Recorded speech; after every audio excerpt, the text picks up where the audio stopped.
विशाल कालरा। बिहार में कल दूसरे चरण के लिए वोट डाले जाएंगे, जिसमें 17 जिलों की 94 सीटों पर होगा मतदान और इसी के साथ तीसरे और आखिरी चरण के लिए चुनाव प्रचार भी तेज हो जाएगा।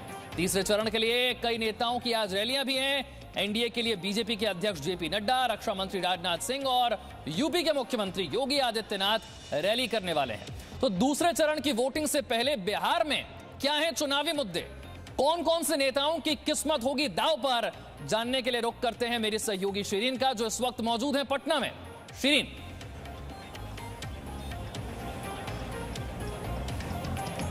शुक्रिया विशाल आपका। तो देखिए, लगातार हम बिहार चुनाव की एक एक सीट से जुड़ी हर जानकारी अपने दर्शकों को बता रहे हैं।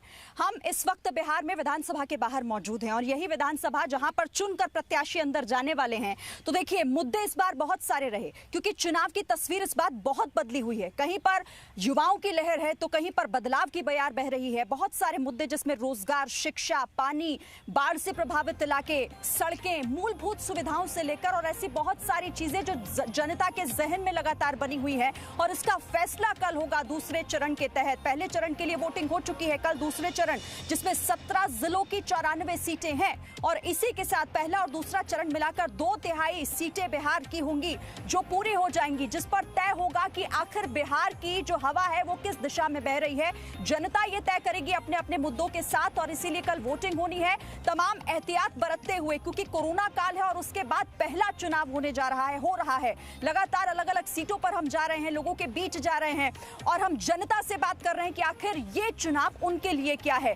अलग अलग जगहों पर अलग अलग मुद्दे हैं, लेकिन जनता इस बार तय कर चुकी है कि आखिर उन्हें क्या करना है, उनका प्रत्याशी कौन होगा। क्योंकि तमाम वादे और तमाम दावे तो हुए, हमने आपको बताया, क्योंकि बहुत सारी रैलियां, कल भी चुनावी समर में रैलियों का दिन था, रैलियों का रविवार था। एक कर खुद प्रधानमंत्री नरेंद्र मोदी चुनावी लगातार रैली कर रहे थे, प्रत्याशियों के लिए वोट मांगने के लिए जनता के बीच पहुंचे हुए थे और बहुत सारी बातें इस दौरान उन्होंने कही, जिसमें उन्होंने पुलवामा के जवानों का जो अपमान लगातार विरोधी दल करते रहे हैं उसका जिक्र किया। कैसे जंगल राज को एक निशाना बनाकर जो विरोधी दल बीजेपी और साथ ही जो एनडीए गठबंधन की सरकार है मौजूदा उस पर निशाना साधते रहते हैं, उन्हें परिवारवाद को लेकर किस तरह से कटाक्ष किया वो भी हम आपको लगातार दिखा रहे हैं। इस वक्त मेरे साथ दो सहयोगी जुड़ गए हैं, ब्रजेश मिश्रा हमारे साथ जुड़े हुए हैं और साथ ही रवि त्रिपाठी भी मेरे साथ हैं। पहले ब्रजेश आपके पास आएंगे क्योंकि आप तो बिहार की एक एक सीट पर बहुत पैनी नजर बनाए हुए हैं। कल दूसरा चरण है और दूसरे चरण में 4 मंत्रियों की भी साख दांव पर है और खुद अगर महागठबंधन के चेहरे की बात करूं यानी तेजस्वी यादव, साख उनकी भी दांव पर है। बिल्कुल श्रीन, आपने सही कहा कि कल का जो मतदान है, क्योंकि 17 जिलों में 94 सीटें हैं और काफी महत्वपूर्ण सीटें हैं। इसमें अगर आप कहेंगे तो बीजेपी का गढ़ भी इसमें काफी है, क्योंकि पश्चिम चंपारण का अगर इलाका कहिएगा तो इसमें जो है बीजेपी का वो गढ़ माना जाता है। और आप समझ सकते हैं कि 2015 में जो चुनाव हुआ था, एक तरीके से लालू और नीतीश साथ में आए थे और लहर एक तरह से थी। उस वक्त भी 21 में से 16 सीटें बीजेपी ने जीती थी।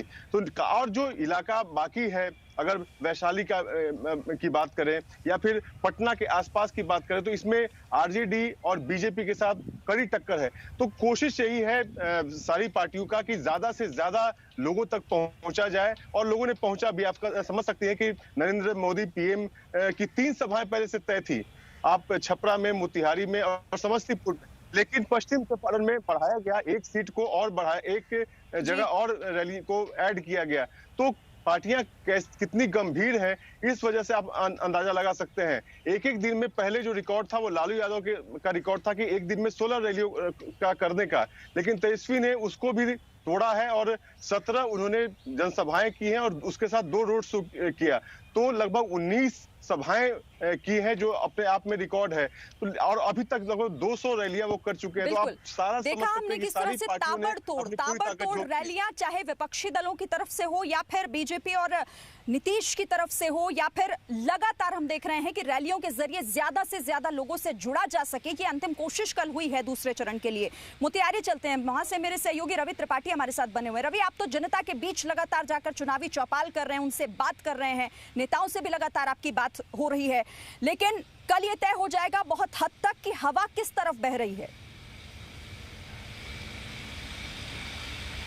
देखिए, पहले फेज में भी काफ़ी हद तक ये लगा कि ज़बरदस्त टक्कर है, इसलिए दोनों पार्टियां, अगर कहा जाए महागठबंधन हो या बीजेपी हो, दोनों ने पूरी ताकत झोंक दी है सेकंड फेज के लिए। 94 सीट से, क्योंकि फर्स्ट फेज में 71 सीट था, और 94 में बात करें तो पिछली बार जो महागठबंधन था जिसमें नीतीश कुमार और लालू यादव एक साथ थे, वो 60 से ज़्यादा सीट जीत कर लाए थे। बीजेपी को महज 22 सीट मिली थी, और 22 में से जैसा ब्रजेश बता रहे थे कि जिस चंपारण में मैं खड़ा हूँ, मोतिहारी और बेतिया, यहाँ 3 लोकसभा सीट है, पूर्वी और पश्चिमी चंपारण में, तीनों एनडीए के खाते में थी 2019 में, और 2015 में 21 सीटों में से 16 सीट जीत कर आई थी बीजेपी। तो कहीं ना कहीं बीजेपी को अपना गढ़ बचाना है, और गढ़ बचाने के साथ साथ जैसे सीतामढ़ी हुआ, सीतामढ़ी में बीजेपी कमजोर थी, वहां उनको मजबूत होना है। मुजफ्फरपुर में बीजेपी कमजोर थी, वहां उनको मजबूत होना है।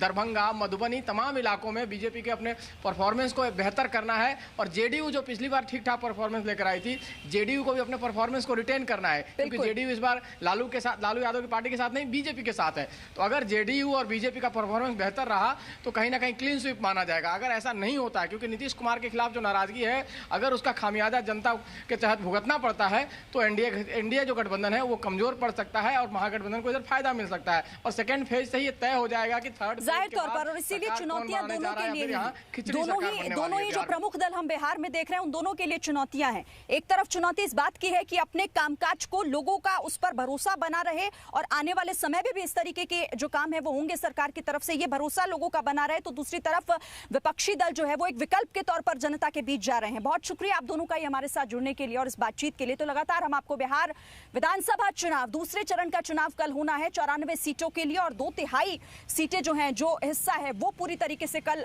एक जद में आ जाएगा। हम एक एक सीट का आपको बताएंगे कि किस तरह से जनता के बीच, जनता के मन में क्या चल रहा है और किस तरह की हवा बिहार में बह रही है। Presenting V News app available on Google Play and App Store. Download it now.